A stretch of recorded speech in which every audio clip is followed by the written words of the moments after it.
जाहिर तौर पर इस चर्चा की शुरुआत सारिका पासवान जी आप ही से मैं करना चाहूंगी कि आप लोगों को हर कार्रवाई बदले की कार्रवाई क्यों लगती है?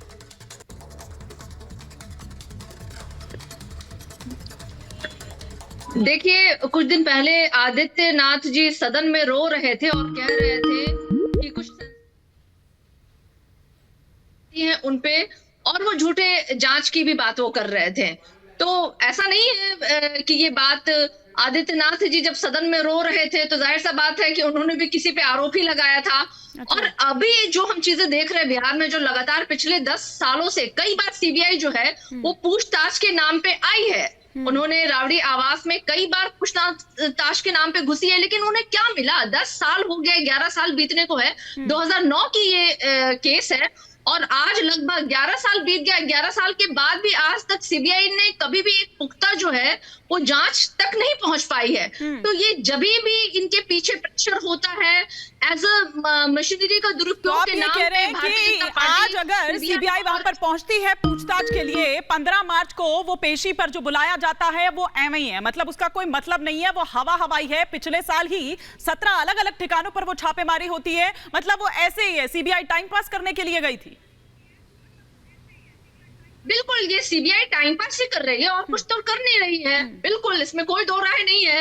अगर 15 तारीख को पेशी थी और पेशी से पहले आप दबिश करने के लिए, परेशान करने के लिए, प्रताड़ित करने के लिए आप इस तरह की पूछताछ की प्रक्रिया के लिए आप पहुंच जा रहे हैं होली के दिन जैसे त्योहार के दिन, तो आप इसे क्या लेंगे? और हमारा कहना है कि ये कैसी जांच है, ये कैसी पड़ताल है जो भारतीय जनता पार्टी को जब मन करता है वो इनका दुरुपयोग सीबीआई और आज आईटी क्या बना हुआ है, इनकम टैक्स का इस्तेमाल कर रही है ये पार्टियां जो है अपने स्वार्थ, यानी अपने स्वार्थ को साधने के लिए और अपने विपक्षी दलों को सिर्फ और सिर्फ प्रताड़ित करने के उद्देश्य से वो इस तरह की मशीनरी का दुरुपयोग कर रही है। जी, तो कितनी बार ये आरोप आप पर लगेगा और कौन कौन ये आरोप लगाएगा? क्योंकि कोई एक पार्टी ऐसी नहीं है, सिर्फ सारिका पासवान जी की पार्टी नहीं है, बल्कि कई और पार्टी भी है। हमारे साथ सिद्धार्थ शर्मा जी भी बैठे हुए हैं, अभी अभी झटका लगा है, मनीष सिसोदिया को भेज दिया गया है 20 मार्च तक के लिए जेल में।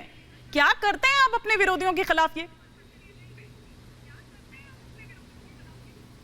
हिमानी जी, हमारी बहन अभी जो बात बता रही थी उसमें अपनी बात खुद ही बताई जा रही थी कि ये केस 97 का है और इस साल में कुछ नहीं हुआ। कुछ कैसे नहीं हुआ?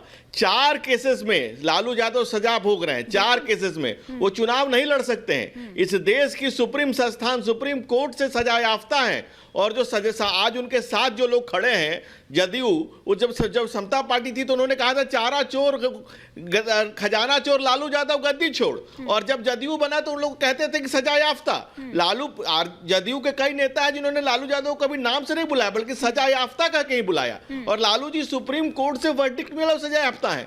90 से 97 तक लालू जी मुख्यमंत्री थे। 97 में केंद्र में उनके हनक से सरकार चलती थी, उनके सहयोग से चलती थी। सीबीआई की जांच उस समय शुरू हुई और उसके अदालत न्यायिक प्रक्रिया है, न्याय की प्रक्रिया में उनको सजा हुई है। चोर चोरी से जाए, तुम्बा फेरी से जाए। 2004 में से 2009 तक रेल मंत्री बने। 150 भूखंड, 141 141 भूखंड, 84 क्वार्टर से जिस लालू यादव ने जिंदगी शुरू की, 141 भूखंड, 30 फ्लैट और 95 से ज्यादा उनके परिवार के नाम से प्रॉपर्टीज हैं। वहां पार्षद बनने के लिए, विधायक बनने के लिए, सांसद बनने के लिए, एमपी बनने के लिए, नौकरी पाने के लिए, यहां तक कि चपरासी की नौकरी के लिए लोगों से जमीन ली गई है और ये ऑन रिकॉर्ड है।